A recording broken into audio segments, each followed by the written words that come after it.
Concrete hardens quickly around your ankles, but no one talks about how much it burns. It eats through your shoes, chews into the soles of your feet. But that was the least of my concerns. I sat at the stern of a small boat, perched over the deepest stretches of ocean. "Should have kept your mouth shut, Ricky," Tommy said, his lips slick with grease, his breath thick with stale meat. A mouth breather, if there ever was one.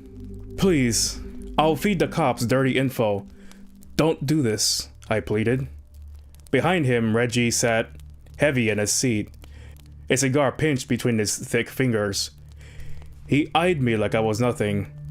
Less than nothing. Just another problem to be dealt with. "Nah." He exhaled smoke, watching it twist into the night air. "Too late for that.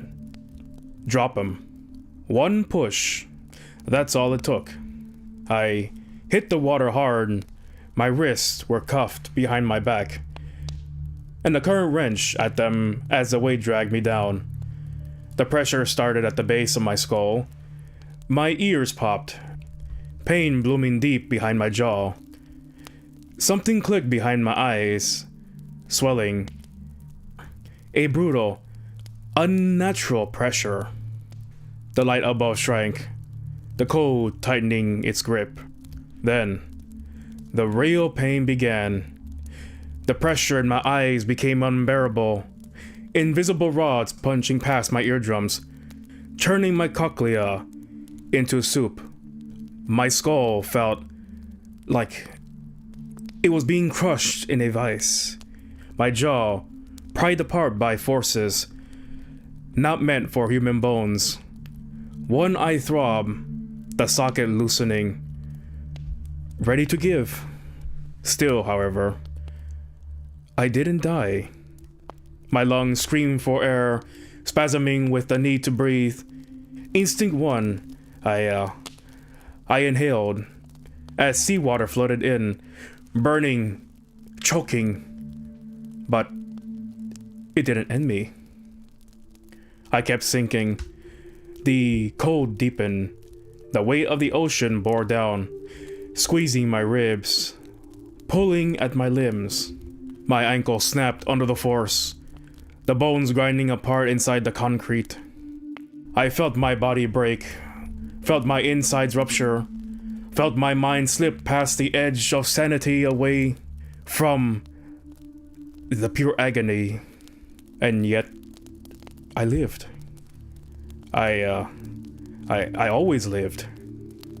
I couldn't drown, couldn't suffocate, couldn't be crushed or torn apart, no matter how deep I sank, no matter how much my body screamed for release.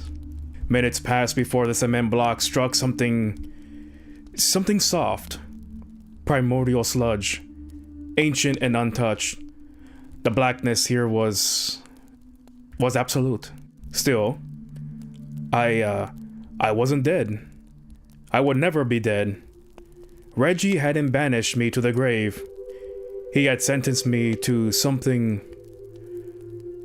far worse. He didn't know I was immortal when he had me shoved off the boat. Well, no one did.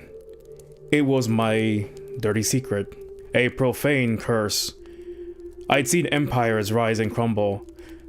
I'd seen eternities come and go. Because down here, in the crushing dark, I would never rot, never decay, never fade into nothing like a man should in the end. Instead, I would remain forever. And it didn't take me long to realize I wasn't alone down there. What would you do if you found yourself in the middle of the ocean in the dead of night, with no one around and nothing except the vast, pitch black nothingness? Perceived nothingness. Because what we know and don't know isn't above, but hidden underneath. Thank you for joining me. I'm Count Valentin Palacios, and good night.